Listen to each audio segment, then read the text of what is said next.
friends, welcome to the second module of the 7th week. We have seen that by the time we enter the 20th century, media has already taken up a shape and it also already possesses a certain appeal as well as a credibility among the people.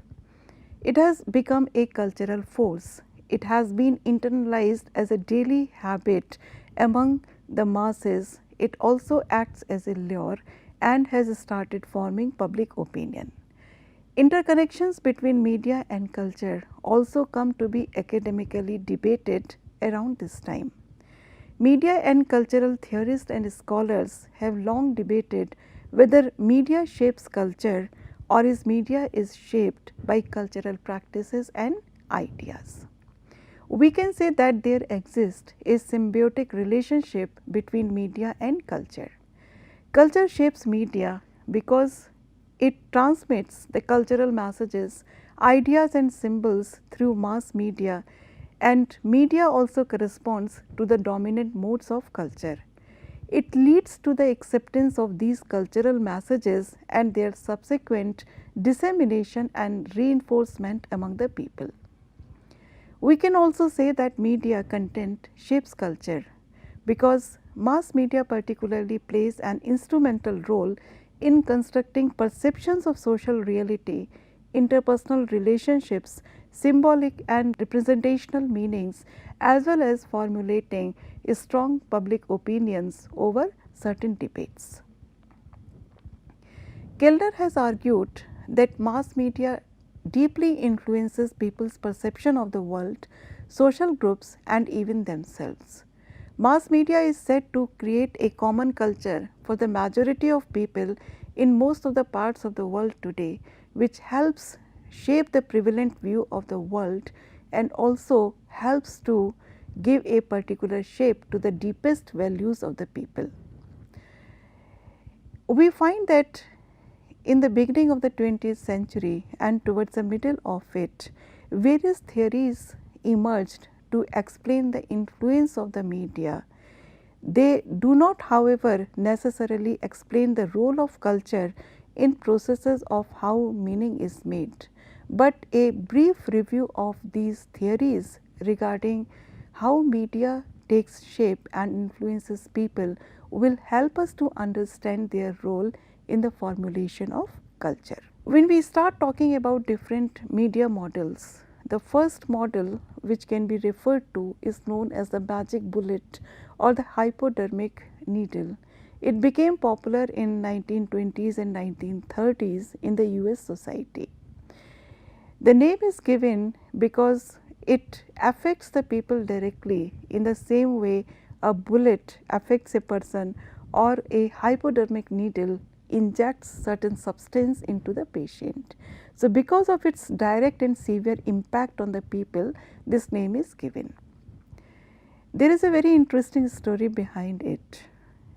On one of the Halloween eves, around this time, the radio broadcast in various stations in the USA were stopped to announce a breaking news that Martians are invading Earth.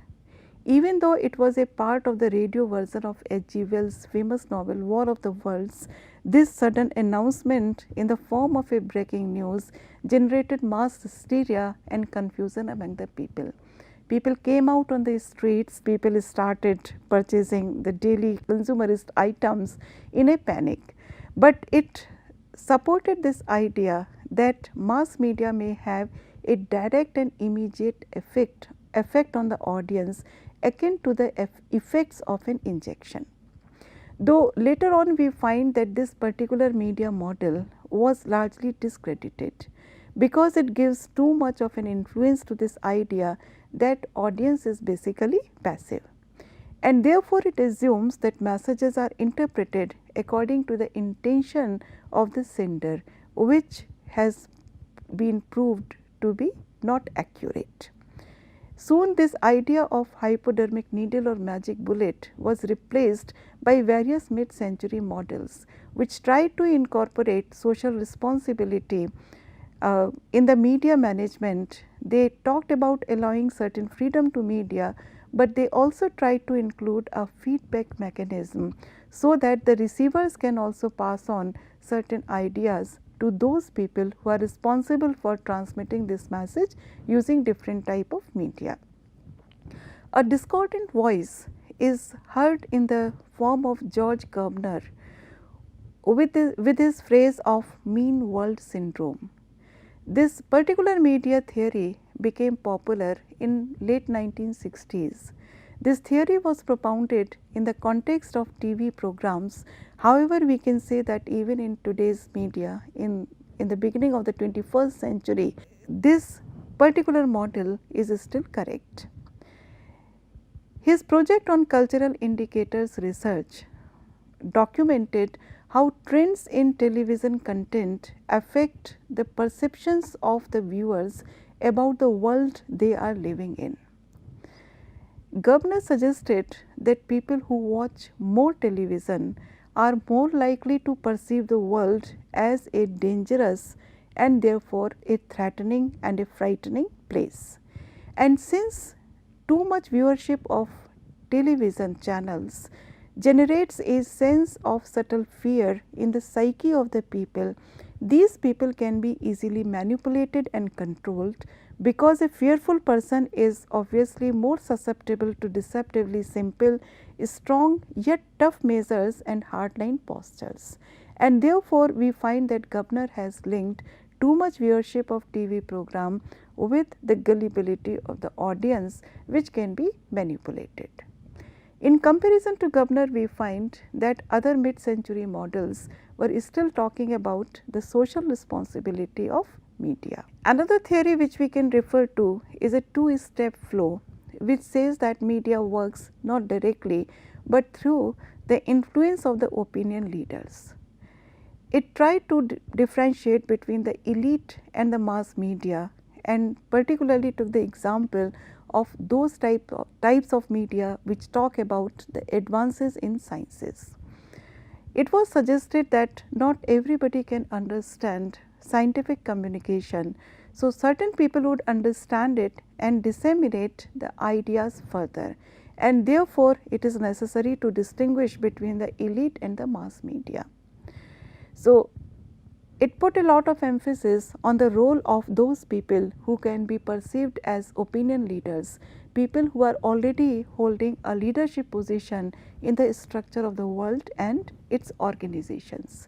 This idea is considered to be pertinent in today's media, which we would discuss further in one of the later modules. Another model of media which we can refer to is known as the agenda setting model. It suggests that mass media can exert a lot of influence on the people through repeatedly covering a particular message or by underscoring a particular tone in a message. So, the repeated coverage of a particular message or a particular tone formulates public opinion about various issues related with politics, economy and cultural issues. It is also a very relevant argument, and we will also come back in detail to this idea in one of the later modules. The third model is known as uses and gratifications model. It emphasizes connectivity and reciprocity in communication and its consumption. It assumes that audience is active and largely autonomous, and looks at why do people use media and what do they use it for, instead of focusing only on treating audience as passive recipients. It is a positivistic model in comparison to the other two, and all these models are relevant in the context of the 21st century electronic media. So, all these models we would be revisiting again. Another model which we can refer to is Hodgson's model, which also talks about the reciprocal relationship between media and culture. We can find that the technological developments and the subsequent and consequent media developments in the 21st century have changed the way in which the modeling is done in the field of mass communication. So, Hodgson's model also talks about the role of social and cultural determiners and environment as a component that links audience responses to media messages. This figure, which is being shown on the right hand side top of this screen, is Wyeth's media model of culture. In this media model, we find that the role of mass media is explained from the perspective of the diffusion of culture. It suggests that mass media is loaded with cultural messages, and these cultural messages are used by audiences in turn to understand as well as to express certain meanings. According to him, culture is a shared system, but audiences consume different kinds of messages and different quantities of those messages, and the kinds and quantities they use and they consume is incorporated in different ways of their lives. The tower in this figure in the model represents how cultural messages are broadcast via mass media text, and the fluctuating thickness of the arrows refers to different quantities of messages that individual tunes in.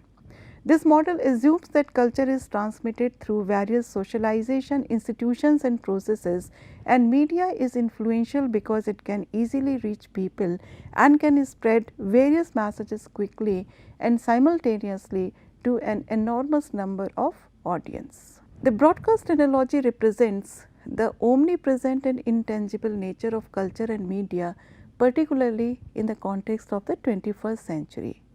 It also assumes, which is also a very much contemporary worldview, that culture is fragmented. It explains differences and inconsistencies in values and beliefs. So, this model also takes up a postmodernist approach towards the modeling in the area of mass communication. The dark gray circle in this figure is symbolic of the filter, that is the cultural competency and capacity of individuals to understand and respond to the messages. The outer circle in this model represents the lines of actions based on these filters, the cultural messages which supply information about those values and beliefs and practices which are culturally valuable and therefore, they are acceptable. So, we would find that in a way this model also suggests what type of a normative behavior is understood and appreciated by the audience. These two models have been developed in the 21st century, and therefore, they cater to the demands and needs of the contemporary media. In the earlier models, we have seen that the recent changes in the media landscape have not been incorporated. The latest World Wide Web tools, which have emphasized usability and availability of user, have generated different types of contents like YouTube, Wikipedia, Twitter and so on. And therefore, we find that the cost of the technology is continually diminishing. People are able to use it more and more with better ease, and therefore, the social media has become immensely popular. All these changes have been brought about by internet, and its widespread reach has made it possible for people to create their own content and send it immediately to a massive audience. This new media landscape ensures that the traditional forms of mass media no longer have absolute power as the gatekeepers of cultural messages. So, we find that the way media is enacted and is shaped also is shaping our cultural consciousness and our participation in different cultural modes. It is with this background that we begin our discussion of culture. How do we understand the idea of culture through the prism of media as we have discussed it till this point? We find that around 1960s and 70s, the word culture acquired a new meaning.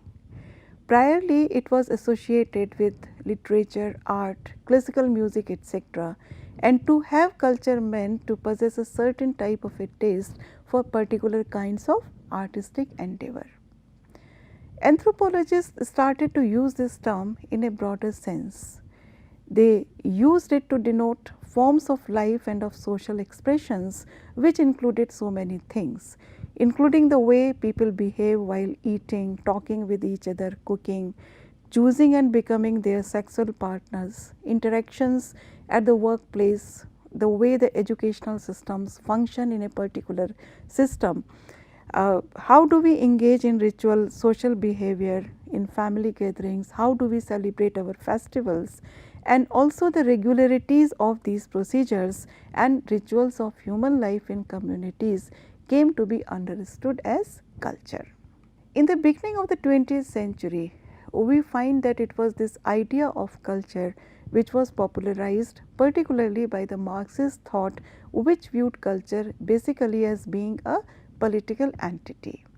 It viewed culture as a means of domination, assuring the rule of one class or group over other. For example, the thought of patriarchy, the thought of a particular race being superior to others, the idea that certain nations are to be colonized by certain races. At the same time, we find that the idea of culture as a form of resistance to these forms of domination also became an accepted interpretation of the word culture. As a means of resistance, it came to be accepted as a way of articulating a point of view which was in opposition to the dominant arguments of a particular culture. I would particularly refer to the work of Theodor Adorno and Horkheimer, who have written in their essay Dialectic of Enlightenment that the mass culture, that is the culture of TV, radio, films, cheap paperbacks, etc., works as a tool of domination. According to these writers, culture and these type of mass media are a way for capitalism to offer ephemeral gratification to people who are condemned to lives of work. And by work they do not only mean physical work, but anything which is repetitive in nature and not linked directly with either explicit goals or tangible objectives. According to Adorno and Horkheimer, these type of cultural products are a way to hide the ugliness of the capitalist exploitation. British philosophers like Raymond Williams, Richard Hogarth and E.P. Thompson viewed culture as a means of resistance to capitalism. According to them, if illiteracy was a way of keeping poor working class people away from the intellectual instruments so that they are not attracted towards any idea of rebellion, then literacy itself can also be used as a form of resistance. In the form of pamphlets, which may be clandestine, the underground newspapers, etc., we can think of a way of maintaining and nurturing alternative perspectives to those which are demanded by the capitalist forces for the progress of industrial capitalism and also for continuing the submission of the large tracts of population to factory labor. So, we find that in almost all the countries in the beginning of the 20th century, media and culture became interdependent ways of understanding resistance. In the red revolutions of Russia and China, books and pamphlets were used to create a particular type of mindset among the people. They helped the cause of resistance. In Indian resistance also to the British colonial forces, we find that the media of print had a major role to play. On the east coast of the USA, we find that the newspaper Gadar was started, and it was followed by the publication of a magazine with the name of Chand in India. The newspaper Gadar as well as this magazine Chand was circulated in a clandestine fashion so that people could understand the atrocities being perpetuated by the colonial empire. So, we find that there is a shifting worldview of the people. In these changing definitions and perspectives, we find that there are certain interconnected forces, and they are the thread of technology as well as the impact of technology on media, and at the same time market forces which can also be perceived. So, we can say that the impact of printing press, electricity, chain line production on literature, media, entertainment, social life and as well as different forms of public entertainment changed our perspective on various contemporary issues including gender, ethnicity, race, colonialism, etc. And these interlinks cannot be ignored as they collectively shape our culture and the way we interpret our culture. So, we can say that the linkages between media and culture are inextricably established. They are independent as well as interdependent, shaping each other and also being shaped by the other. We would continue this discussion about how the notions of culture have developed further within the framework of different critical theories. Thank you.